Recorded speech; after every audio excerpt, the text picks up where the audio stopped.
Bonsoir, à la une de ce journal, deux bateaux pirates arraisonnés débarqués au quai du port autonome de Conakry. C'est une prise effectuée par la préfecture maritime. Et puis les bassins du Kogon et de la Tingilinka menacés par l'exploitation minière syrienne FS, c'est la source d'approvisionnement des populations de Boké qui risquent de tarir. Enfin, Conakry, capitale de la boxe africaine, 13 pays prennent part au rendez-vous de trophée. Un rendez-vous doté du trophée Yoweri Museveni, président de l'Ouganda. Encore une fois, bonsoir à la une de l'actualité. Ouverture ce matin à Abu Dhabi du forum des investisseurs et partenaires sur la Guinée. Plusieurs hommes d'affaires participent à l'événement sous le président de la République, professeur Alpha Condé, qui a lancé les travaux. Envoyé spécial Sanassi Keita. C'est un événement de grande envergure qui a ouvert ses portes ce dimanche 24 novembre 2013 ici à Abu Dhabi, dans les Émirats Arabes Unis. Il s'agit du Forum économique des investisseurs sur la Guinée. Plusieurs hommes d'affaires nationaux et internationaux ainsi que des personnalités venues à travers les 4 coins du monde ont rehaussé de leur présence cette cérémonie. Une manière d'afficher davantage leur volonté à investir dans plusieurs secteurs de développement socio-économique de la Guinée. Après le discours introductif de Cheikh Abdullah bin Zayed Al Nahyan, ministre des Affaires étrangères des Émirats Arabes Unis, qui a exprimé tout le soutien de son peuple au projet de développement de la Guinée, le président de la République rassure. Cette conférence s'inscrit en droite ligne des actions d'ouverture de la Guinée sur la communauté des affaires et du développement. Le forum économique organisé à Conakry en septembre 2012 était un pas important dans cette démarche que nous comptons poursuivre après cette conférence. Mesdames, Messieurs, l'émergence de la Guinée passe par la transformation en profondeur de l'économie guinéenne d'ici 2035, avec des programmes nationaux ou sous-régionaux structurants. Au-delà des mines, la Guinée est un pays d'opportunités agricoles et industrielles, dont le développement passe par la réalisation d'infrastructures énergétiques, routières et de télécommunications, dans un cadre assaini de bonne gouvernance économique et politique. Même si les défis à relever sont encore nombreux, la Guinée se positionne pour être la prochaine économie à forte croissance en Afrique. Un environnement social et politique stable est un facteur clé dans l'atteinte de l'objectif d'émergence économique. Nous posons au fil des années les bases d'une démocratie stable après des décennies de gouvernance politique et économique déficiente. Nos dernières élections législatives, qui ont connu une participation massive des populations dans le pays, sont une nouvelle étape dans la marche irréversible. Avec l'appui de la communauté internationale et malgré la tension, la nouvelle Assemblée nationale élue, marquée pour la première fois par une représentation équilibrée des principales forces politiques nationales, met un terme à une transition politique et consolide l'apprentissage démocratique. En 2010, les défis à relever étaient immenses. Ils le sont encore aujourd'hui. Mais nous avons réussi à rassurer nos partenaires et à engager des réformes fondamentales destinées à tirer le meilleur profit de nos immenses ressources pour nos populations et les partenaires qui nous font confiance. Ces réformes ont porté sur les secteurs clés de l'économie, des finances, de la justice, de l'administration et de la sécurité. Ces choix portent déjà leurs fruits. Nous connaissons aujourd'hui une stabilité macroéconomique sans précédent, avec une nette amélioration des indicateurs. Grâce à une meilleure gouvernance, le pays a regagné la confiance des partenaires au développement qui l'ont accompagné dans la réalisation des performances inespérées qui ont été possibles grâce à la patience héroïque du peuple guinéen.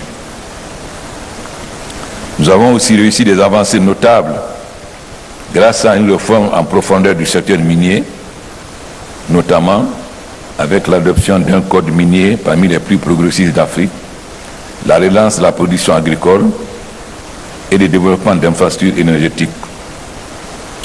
Je compte accélérer le rythme des réformes pour accroître le bénéfice de la croissance économique pour nos populations.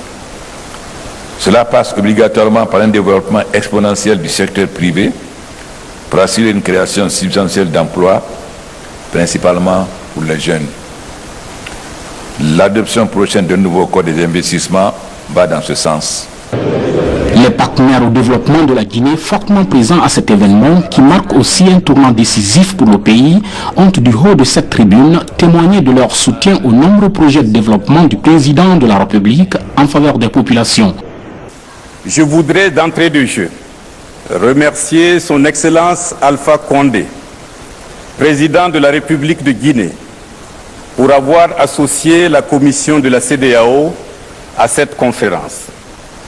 Par cette décision, vous exprimez une fois de plus, Monsieur le Président, votre attachement à la CEDEAO et votre conviction aux vertus de l'intégration économique régionale comme moteur de développement économique et social de nos pays.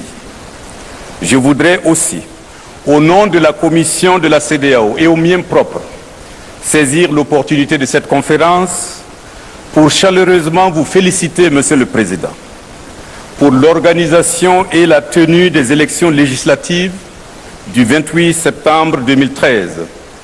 J'associe à ces félicitations tous les partis politiques et toutes les forces vives de la Guinée pour l'attachement aux valeurs et aux règles de la démocratie et également pour leur engagement à conclure dans la paix le processus de transition dans votre pays avec la mise en place effective du nouveau Parlement.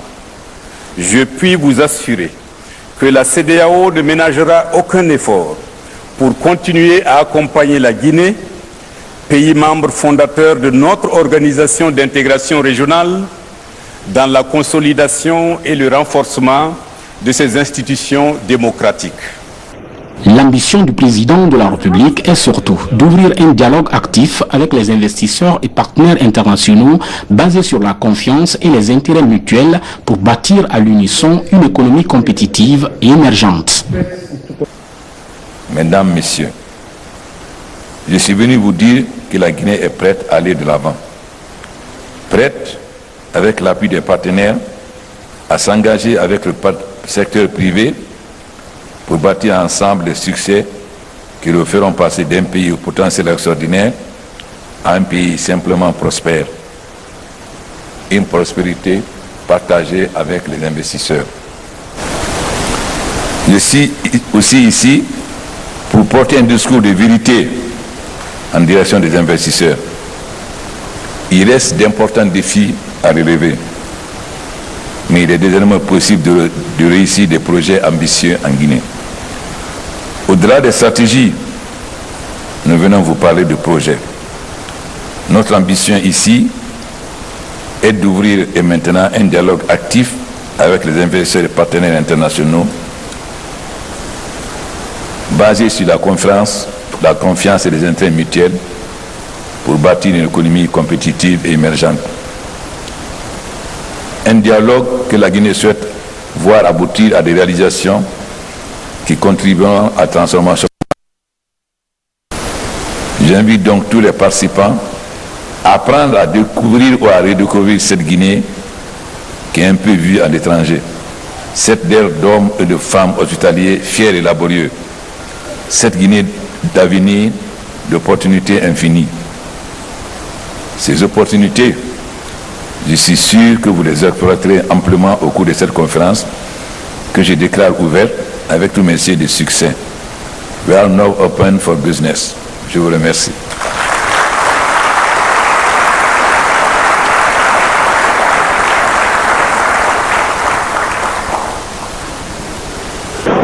Les travaux de ce forum économique des investisseurs sur la Guinée se poursuivent donc ici à Abu Dhabi, dans les Émirats arabes unis. Un forum de 2 jours à travers lequel tous ces partenaires au développement se sont fortement mobilisés pour témoigner de leur attachement au peuple de Guinée. Et puis la Guinée organise la première Coupe d'Afrique militaire de boxe dotée du trophée Yoweri Museveni, président de l'Ouganda. 13 pays prennent part à cette compétition qui a démarré ce matin avec 72 combats. Explication d'Aoudaba Ibrahima Souri Ansane. Cet après-midi, le Premier ministre chef du gouvernement a présidé la cérémonie d'ouverture de la Coupe d'Afrique militaire de boxe sous le signe de l'amitié par le sport. J'ai l'honneur, en ma qualité de président de l'Organisation du sport militaire en Afrique, d'exprimer au nom de la grande famille du sport militaire africain et en mon nom personnel toute notre gratitude et notre reconnaissance à son Excellence Monsieur le professeur Alpha Condé, président de la République de Guinée, chef suprême des forces armées, pour l'honneur qu'il a fait à l'Afrique et à l'OSMA en acceptant d'abriter cette importante compétition sportive militaire continentale pour concrétiser la devise guinéenne travail, justice, solidarité et la devise de l'OSMA amitié et fraternité par le sport. À cette occasion, des médailles de l'OSMA, l'Organisation des sports militaires en Afrique, ont été décernées à certains membres du gouvernement et aux officiers guinéens.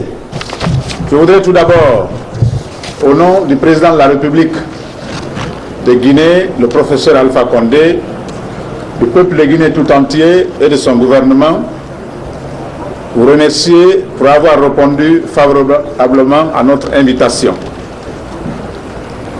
En participant à la première édition de la Coupe d'Afrique militaire de boxe, dotée du trophée de son Excellence, le président Yoweri Museveni, président de la République de l'Ouganda, vous honorez chacun de vos pays et chacune de vos forces armées. En souhaitant plein succès à vos compétitions, je déclare ouverte la première Coupe d'Afrique militaire de boxe. La Guinée a été choisie lors de la 3e Assemblée générale de l'OSMA tenue en Angola en 2012. Cette première Cambox, Coupe d'Afrique militaire de boxe, reste définitivement dans les annales de l'histoire de l'OSMA. Rendons-nous à présent en haute mer avec le lancement du centre des opérations de la préfecture maritime. Ce centre est doté d'appareils qui permettent, à l'aide des sémaphores, de recueillir des informations en haute mer en vue de les communiquer, ce qui pourrait réduire l'insécurité et le trafic sur les 3017 km des eaux marines de la Guinée. Mohamed Sankon nous signe ce reportage. Beaucoup de choses contraires à la législation maritime se déroulent sur les 317 km du littoral guinéen. Elles ont notamment pour nom piraterie, trafic de stupéfiants et d'armes de petit calibre et même des prises d'otages dans les territoires marins de certains pays. C'est pour une coordination efficiente de la surveillance nationale que la préfecture marine a été créée en Guinée en juin 2012, dotée d'un centre opérationnel maritime. C'est comme c'est un centre opérationnel maritime qui, je dirais, est un centre de collecte d'informations venant des différents radars placés dans le littoral à travers les sémaphores pour pouvoir nous prendre des décisions à temps réel. La préfecture marine est dotée de tous les équipements offerts par le gouvernement guinéen en collaboration avec les partenaires canadiens, français et de l'Organisation internationale de la migration. Dès janvier 2014, l'OIM a l'intention de poursuivre sa coopération avec l'État guinéen avec la remise de 2 véhicules de patrouille au service de la police des airs et frontières, l'installation du logiciel SIRP, système d'identification de reconnaissance des personnes, ainsi que du matériel informatique au poste de police de Koundara, l'aéroport de... Déjà, le sémaphore de Tamara couvre les 45% des eaux marines et transmet les données en temps réel au centre opérationnel pour disposition à prendre. Un autre est en construction à Rondinde à Bofa et bientôt un 3e sémaphore sera érigé à Kamsar pour couvrir les 317 km de nos eaux marines.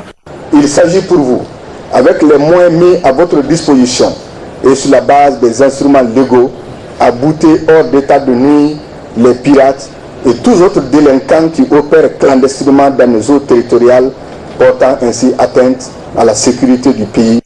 Ici, le travail se fera 24 heures sur 24 et 7 jours sur 7 et permettra d'intervenir rapidement en cas de naufrage, de piraterie et autres malversations dans les eaux. Avec ce centre, c'est les 317 km d'eau marine qui sont ainsi sécurisés. Et puis la préfecture maritime vient d'arraisonner 2 bateaux de pêche au quai du port autonome de Conakry. Ces 2 bateaux pirates ont été appréhendés en flagrant délit de pêche dans les zones interdites. Ils courent le paiement d'une amende de 50 000 € et la saisie des cargaisons de poissons. Alpha Yaya Silla nous en dit plus. 2 bateaux, un cargo et un chalutier sont immobilisés au quai du port autonome de Conakry depuis le 17 novembre dernier. Ils appartiennent à une société de pêche locale. On leur reproche de pêcher dans des lieux non autorisés. La préfecture maritime lance une poursuite contre ces bateaux. Ces bateaux, dans un premier temps, ils sont 2. Il y a eu un qui a pêché en zone interdite et l'autre qui a eu, bien sûr, il avait un papier l'autorisant à transborder, qui a reçu une cargaison qu'il ne fallait pas. Bien sûr, il l'a reçu, mais la destination du produit n'était pas indiquée. Donc cela sous-tend que, regardez un exemple banal, si on donne un faux permis à un chauffeur qui conduit, s'il est pris, c'est le chauffeur qui est coupable. 11 tonnes de poissons sont débarquées et vendues à la population dans un premier temps et 250 tonnes débarquées pour être vendues à la population et 50 000 € en guise de sanction infligées à ces 2 bateaux dans un second temps. La quantité qui est là, qui est consommable chez nous, vous avez vu, vous verrez les images, c'est des petits poissons qu'on va consommer chez nous, mais il y a des espèces qu'on peut récupérer et c'est ce qu'on va débarquer dans la population. C'est la 10e opération d'arraisonnement de bateaux par la préfecture maritime depuis l'installation des appareils de contrôle en mer l'année dernière.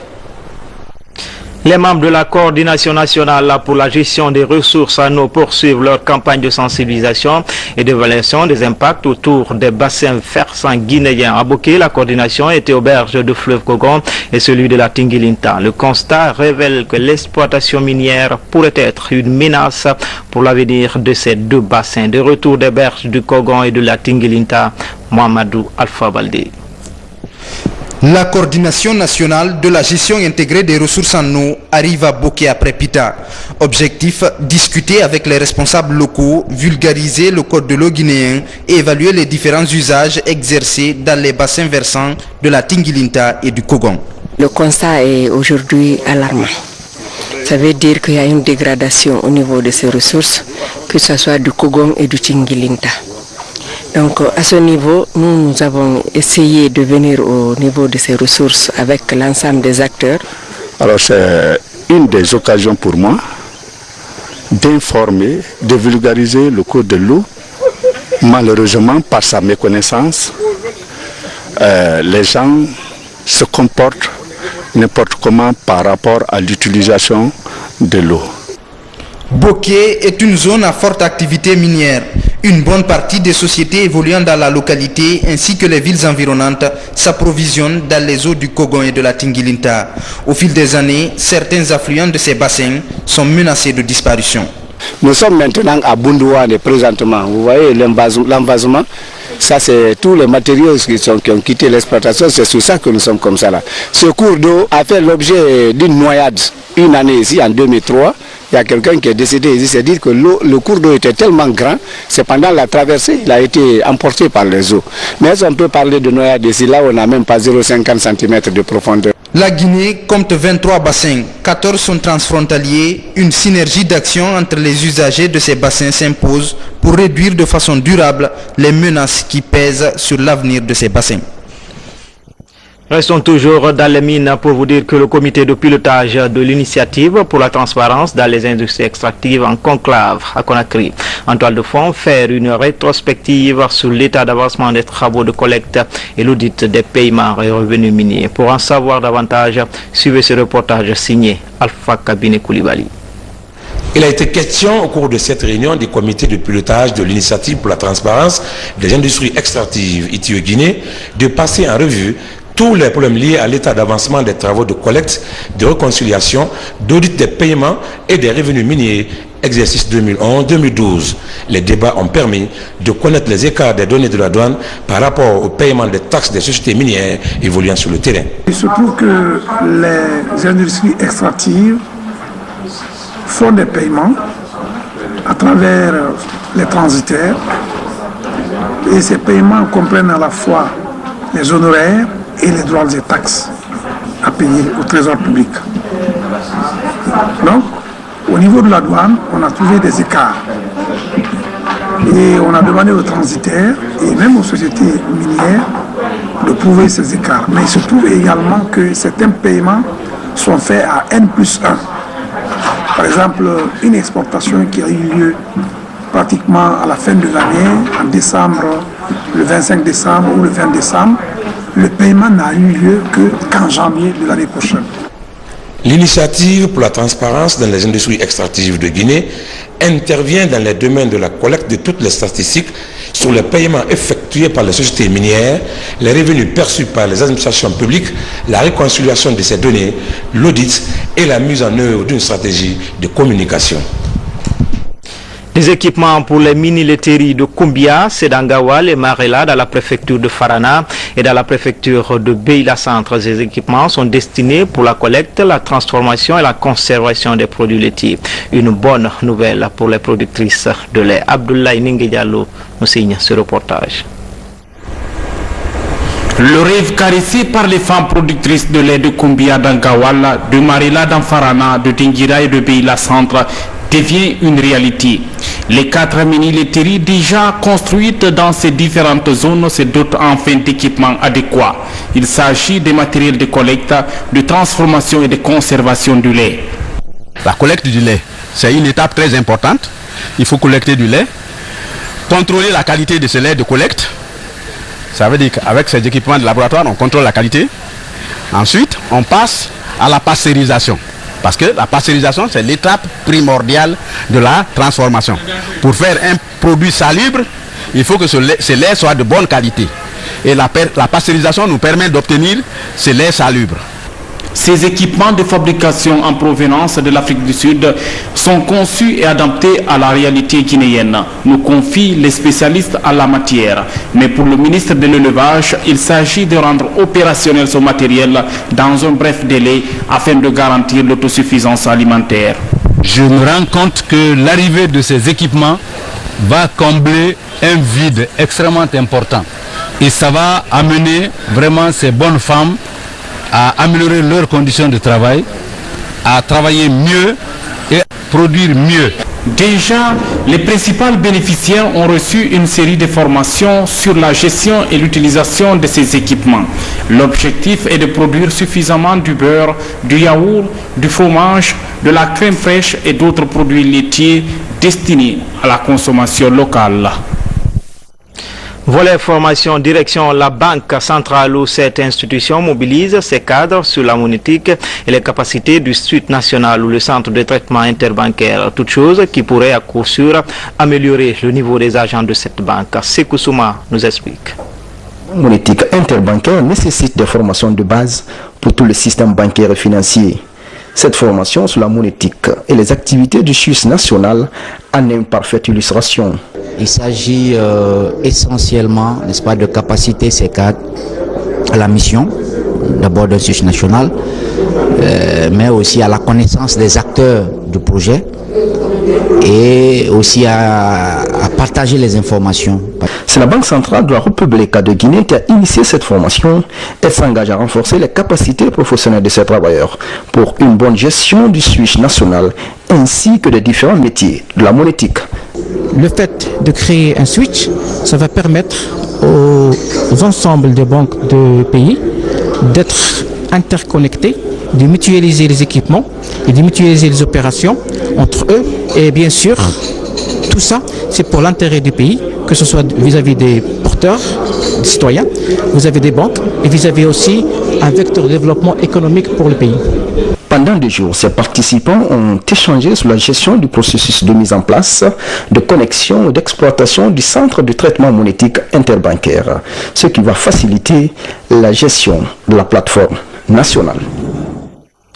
La communauté internationale célèbre ce lundi 25 novembre la journée internationale pour l'élimination des violences à l'égard des femmes et filles. Une célébration qui coïncide avec le démarrage des séjours d'activisme contre ces genres de violences. Le secrétaire général des Nations Unies recommande une lutte à outrance contre ce fléau. Alcini Pascaldine Camara décortique la déclaration du ministre des Affaires sociales. Selon les chiffres publiés par les Nations Unies, une femme sur 3 constitue une victime potentielle d'abus physiques et sexuels. Selon les mêmes chiffres, une femme sur 5 est victime de viol ou tentative de viol, de traite des femmes et d'harcèlement sexuel. C'est pour inverser cette tendance que les Nations Unies ont initié une campagne avec pour thème « Tous en orange » pendant 16 jours pour mettre fin à la violence à l'égard des femmes et des filles. En Guinée, la commémoration des 16 jours d'activisme dont le lancement est prévu le vendredi 29 novembre 2013 sera l'occasion pour le gouvernement, sous la conduite éclairée de son Excellence Monsieur le Président de la République, chef de l'État, le professeur Alpha Condé, de réitérer sa volonté politique pour le respect des droits fondamentaux des femmes et des filles, notamment leur droit de vivre en sécurité et à l'abri de la violence. Cette campagne se déroulera sous le signe de l'engagement et de la mobilisation sociale de tous les acteurs, en particulier les décideurs à tous les niveaux, en vue d'entreprendre des actions susceptibles de mettre fin à la violence à l'égard des femmes et des filles. D'une déclaration à une autre, c'est au tour du coordinateur résident du système des Nations Unies en Guinée qui relaie le message du secrétaire général Ban Ki-moon à l'occasion de la Journée internationale de l'élimination des violences à l'égard des femmes, une pratique qui touche un tiers des femmes au cours de leur vie. Thème retenu cette année, tous à rang pour dire non aux violences faites aux femmes. Anthony Omenga Bouama est au micro de notre reporter Maimouna Bella Diallo. Traditionnellement, cette journée marque le lancement d'une série d'actions militantes qui dureront 16 jours, de 25 novembre au 10 décembre, qui est la journée des droits de l'homme. Nous ferons un effort spécial pour nous organiser et combattre la violence contre les femmes, qui est une violation abjecte des droits de l'homme. Cette année, nous aborderons la couleur orange pour symboliser notre engagement en faveur de cette cause. Un moyen d'agir est de contribuer au Fonds d'affectation spéciale des Nations Unies pour l'élimination de la violence à l'égard des femmes, qui est destiné à soutenir la lutte contre la violation des droits de l'homme. Bien que les demandes adressées au fonds aient plus que doublé ces dernières années, ses capacités de financement ont quant à elles diminué de 60%. Je demande à tous les partenaires de nous aider à répondre à ces nombreuses demandes de ressources restées sans réponse afin que l'action de prévention et d'éradication de la violence contre les femmes et les filles puisse se poursuivre. Enfin, cette page sportive pour signaler que le tournoi de détection organisé par la structure Africa Foot Agency de notre compatriote Amadou Diaby a démarré au niveau du stade annexe du 28 septembre. Les 8 équipes régionales participent au tournoi. Un tournoi qui vise la détection des perles rares pour le football en Guinée. Pourquoi pas de nouveau Messi ou Cristiano Ronaldo. Thierno Maroufba nous signe ce reportage. Pour redonner le sourire aux jeunes amoureux du cuir rond, le tournoi national de détection de la structure Africa Foot Agency reprend ses activités. Après la phase préliminaire de ce tournoi réalisé à Conakry et dans les capitales régionales, au compte de son premier tour, 144 talents sont retenus. Au moment où nous quittons Zérekoué, tous les parents de ces enfants-là étaient là. Parmi ces jeunes-là, il y en a qui vous seront reconnaissants. Oui. Il y en a qui vous seront reconnaissants. Et je prie Dieu que ceux-là qui seront retenus, qu'ils vous soient reconnaissants. Amen. Et je suis convaincu qu'ils vous seront reconnaissants. La fourchette d'âge de ces jeunes est de 15 et 18 ans. Pendant une semaine, les 144 talents venus des préfectures de Kindia, Mamou, Labé, Kankan, Farana, Nzerekore et Conakry vont compétir au stade annexe du 28 septembre. Parmi eux, 22 seulement seront retenus et ils feront désormais partie de la première promotion de l'académie de l'agence du joueur Amadou Diaby. Participer à cette détection, c'est vraiment une grande joie pour moi parce que les conditions posées, on a eu à bien assumer ça et être encore sélectionné. C'est un atout pour nous. Et arriver encore là, c'est dingue de se motiver, prendre courage et être plus discipliné pour être encore sélectionné. Les critères de cette détection ne se reposent pas seulement sur le football. Il y a aussi la discipline, le sérieux et la maîtrise de la langue française. Ce tournoi est managé par les techniciens du AFIA 77. Il y a beaucoup de contraintes, il y a beaucoup d'exigences, il y a beaucoup de discipline à observer. Sinon, c'est pratiquement impossible. Alors, cela concerne non seulement vous les jeunes joueurs, mais aussi les encadreurs. S'ils ne sont pas rigoureux, s'ils ne sont pas disciplinés, sur qui les enfants vont prendre l'exemple. En tout cas, ce n'est pas dans la rue. C'est les encadreurs, d'abord en première position. La prochaine étape de ce tournoi national de détection des jeunes talents est prévue à l'Abbé. Ceci pour contribuer à moderniser le football à la base. Cette détection pourrait aussi découvrir un nouveau Souleymane Chérif, le seul ballon d'or guinéen. Juste après ce journal, vous aurez la déclaration du gouverneur de la ville de Conakry, le commandant Sékou Resco Camara, par rapport à la journée ville morte organisée par les partis de l'opposition. C'est tout pour les infos. Merci de rester fidèles au programme de la télévision nationale. Bonsoir chez vous.